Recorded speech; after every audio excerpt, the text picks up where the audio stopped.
Hello everybody and welcome back.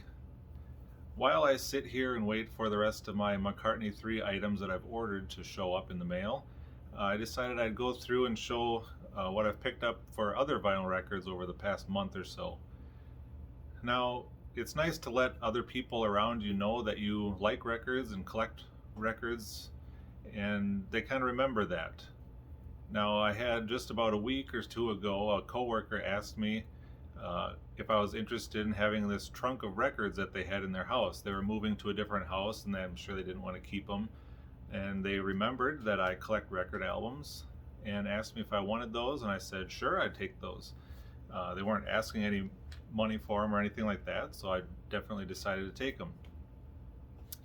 Now, they dropped them off at my house. I said thank you, and they went on their way. Well, I opened the trunk, and much to my dismay, the trunk was full of a lot of moldy, musty records. Not very many of them were salvageable.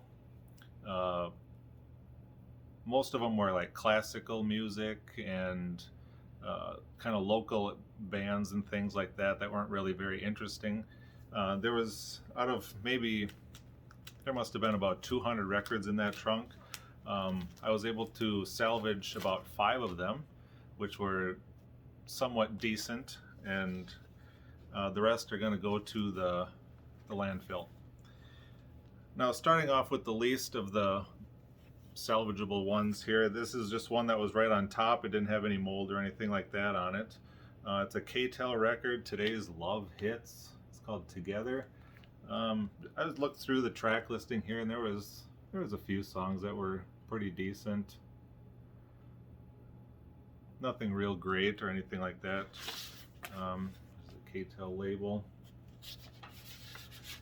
I may keep this one in the collection. I may not. I'm not sure. It's not a real desirable album by any means. The next one I saw was actually still in the shrink wrap, so I was able to clean that up pretty decent. It's Frank Mills' Music Box Dancer. I know I do have the 45 of that song, and I really enjoy that song. And I've never seen the album before, so I decided I'd keep that one. It's on a Polydor, upside down there, Polydor label.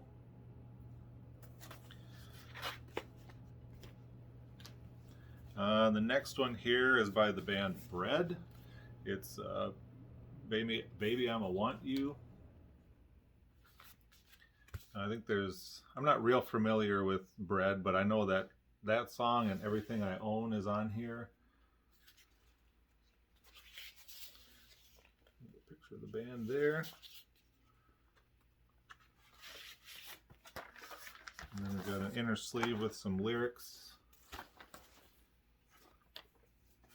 And it's on the Elektra label with the butterfly there.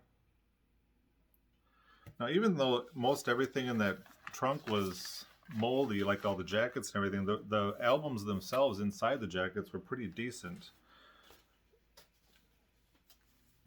So then, I've heard a lot of good things about this album. I'm not really familiar with Miles Davis at all, but I was kind of surprised to see this one in there. It's Miles Davis, Bitches Brew.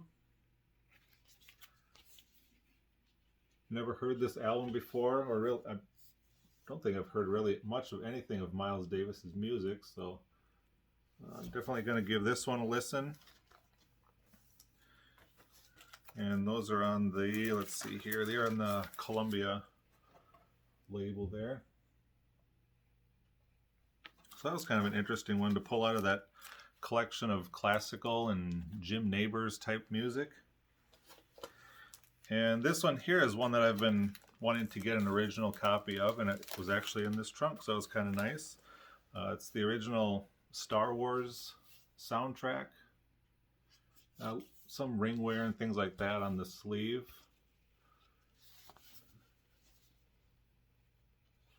But the records themselves, it's a double record set. The records themselves look and play just fine, so that's pretty much all that matters, really. I believe the original of these came with a poster and stuff like that, but this one does not include that. So I'm okay with that though. So that's pretty much all that I was able to salvage from that trunk. There was a 4-disc set of Chicago Live. I think it was live at Carnegie Hall, but that one was pretty well shot. Not really salvageable. And then there was some other odd stuff that I didn't really care for. So either way, it was all free, so it didn't cost me anything. Now getting into, I just got a few records here that I've actually bought. First one I'll show here is Taylor Swift's debut album. You can see the tracks that are listed there. And a lot of you that watch my channel are probably not Taylor Swift fans or anything like that. So, and again, this is a double album, but the labels are both the same, so I'll show you just one record here.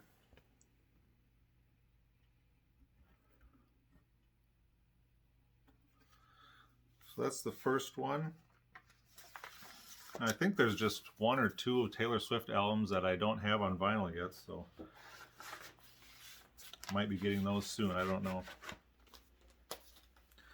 And the last 2 that I have to show here, Target again was having a vinyl sale. I think it was buy one get one 25% off or something like that. So I was able to pick up Queen. This is Greatest Hits Volume 2.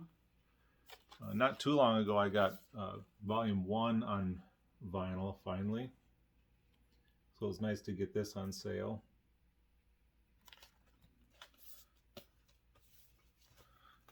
Alright, here's the inside of the gatefold. And before I show you the vinyl, I'll just show you the hype sticker here quick. You can see there it is limited edition on blue vinyl, so we'll take a look at that.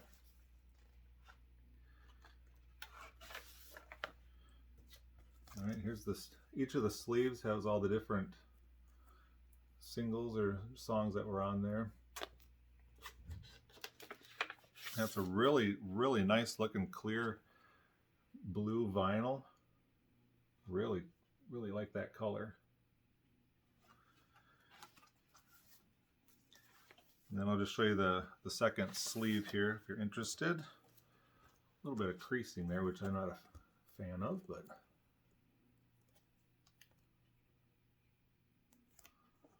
so there we go. I got volumes 1 and 2. And then this one just came out, and I did happen to get, like I said, the Target exclusive.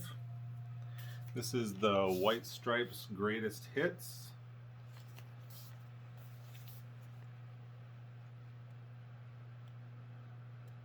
I wasn't originally going to get this. I have all the White Stripes albums on vinyl already and CD.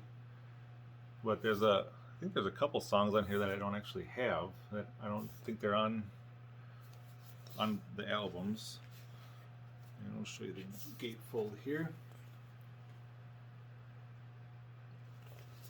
And the one thing with the Target exclusive here was it came with a White Stripes slit mat. Probably won't use that on the turntable, but there's the hype sticker there.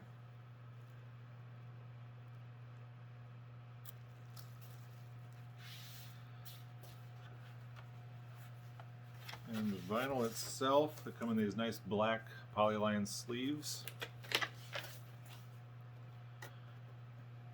And there's the labels there.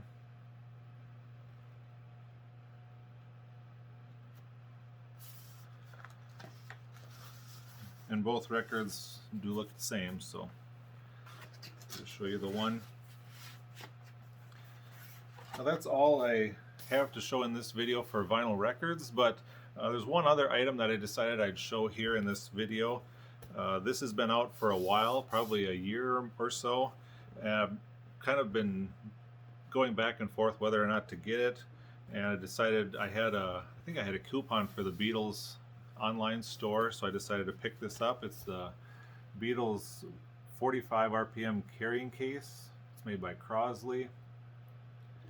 Say what you want about their turntables, but they do make some pretty nice carrying cases and accessories. So This is just the box here.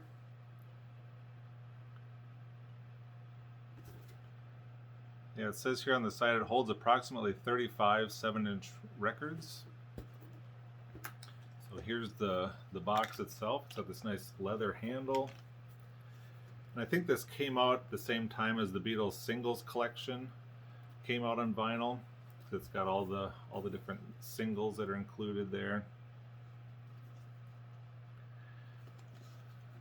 Nice rubber feet on the bottom to keep it from sliding around. Yeah, it says 35 records, but my Beatles records that I put in here, I do have paper sleeves and plastic protective sleeves on them, and I was able to fit 32 records in here. So I'm assuming if you take off all these plastic sleeves and things, it'll fit a lot more than that. But very, very durable, high quality, it looks like. It's got like a nice felt lining inside, so it's nice and protective there. So put that with my other 12-inch Crosley carrying cases, which is going to be nice. So that's pretty much all I have for this video.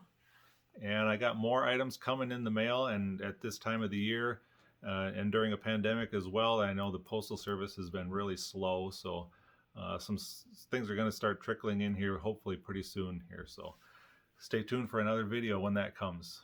Take care, everybody.